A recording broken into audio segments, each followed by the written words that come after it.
Pellet grills can't cook pizza very well.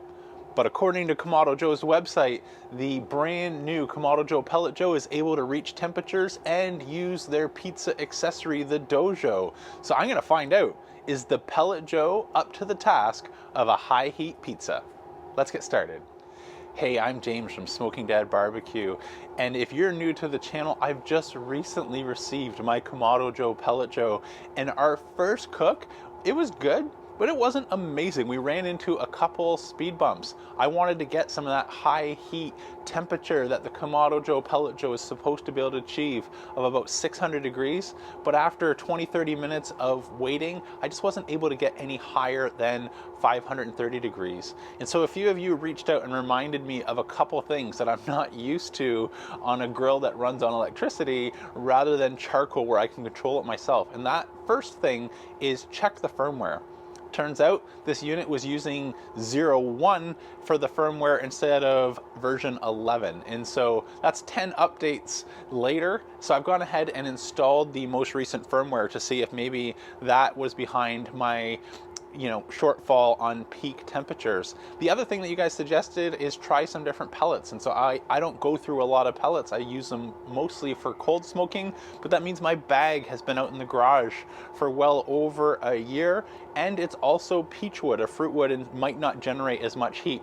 So to tackle that, I've picked up a box of Jealous Devil Jack's pellets. This is my first time trying them. I've gone and filled up the hopper with that Jealous Devil pellet fuel. We've got our firmware loaded up, our power on, and our dial turned to inferno mode. So the game plan here is to let our grill come up to about 450 degrees Fahrenheit, just like I normally would, and then we'll go ahead and we will install the Kamado Joe DoJoe accessory that I have from my Classic. It's the same size and should fit on our Pellet Joe no problem.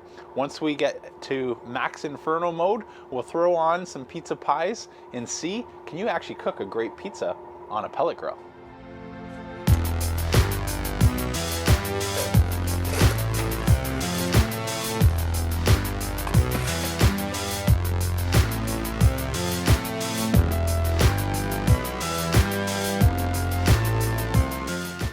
All right, I don't know if it's the new pellets or what, but I'm already seeing a slight improvement in the amount of time that it took me to record that little intro segment. From cranking the dial, we were looking at 500 degrees Fahrenheit fairly quickly.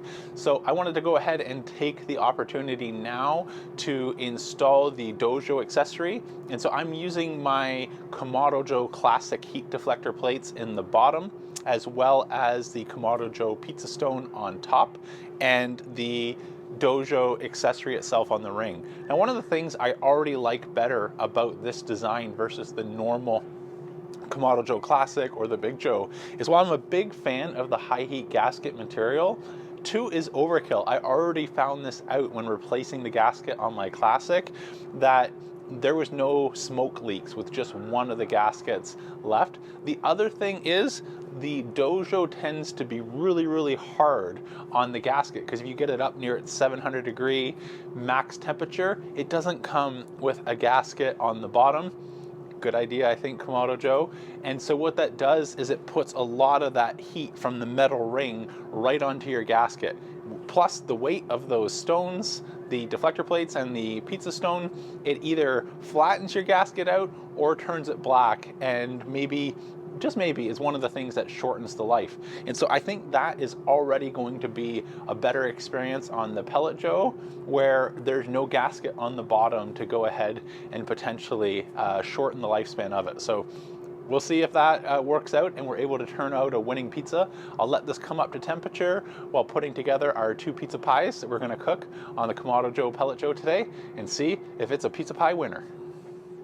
Okay, so after about 20 minutes of letting our DoJoe preheat, already feel a little bit better about our chance for some good pizza off of our Kamado Joe Pellet Joe, since the max temperature that I hit in my steak video where I was having a few of those issues was about 520, 530 degrees.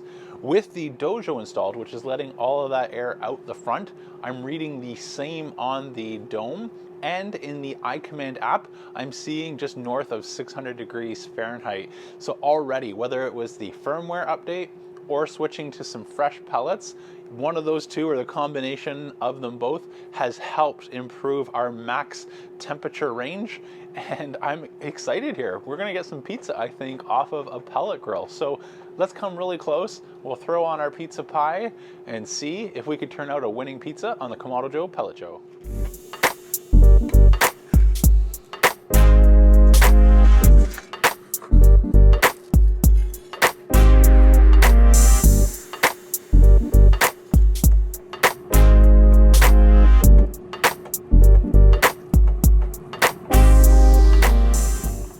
Okay, our pizza has been on for almost 9 minutes and I think it's done. It's looking really good. We're getting nice even doneness when I peek on the crust, as well as the broiling effect that we get with our Kamado Joe DoJoe. Looks to be doing some pretty fine work. So let's get this off, cut it up, and serve up some pizza slices and see how we did.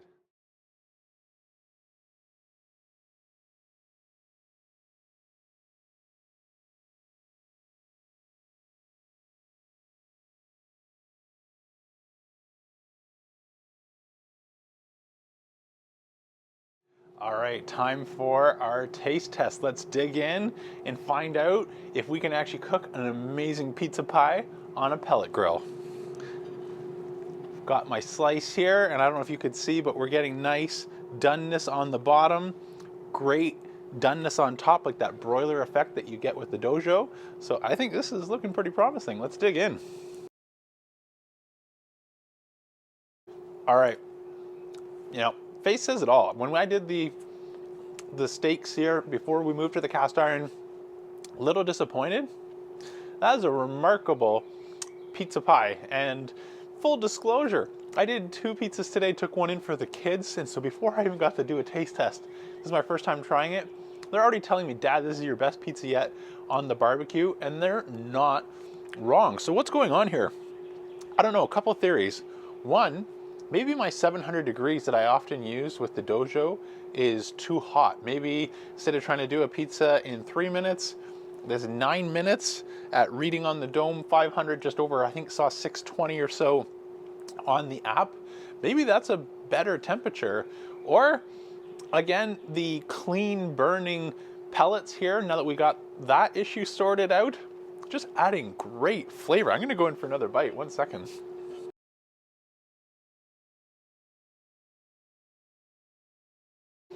Well, they might be 8 and 12, but they know their pizza, and they're not wrong. That is a fantastic pizza pie. And so there's no bell curve or, well, maybe, shoulda, coulda, woulda here. That's a great pizza. That's a really, really good pizza.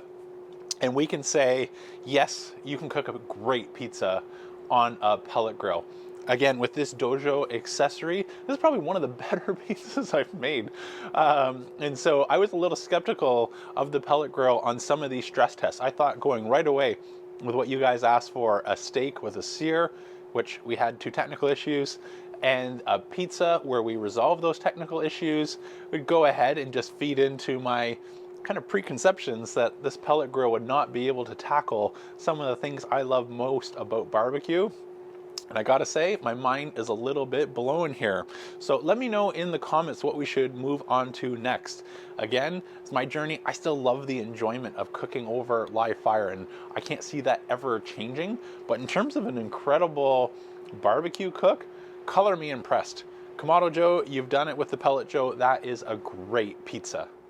So I'm gonna go enjoy the rest of that amazing pizza. But while I do that, let me know in the comments what you think we should cook next. And if you enjoyed this video while you're down there, go ahead, let YouTube know by smashing that thumbs up button, and let me know by hitting subscribe to catch future videos. Both those things really help out the channel, and it's greatly appreciated. Until next time, I'm James from Smokin' Dad Barbecue signing off. And remember, don't be afraid to fire it up.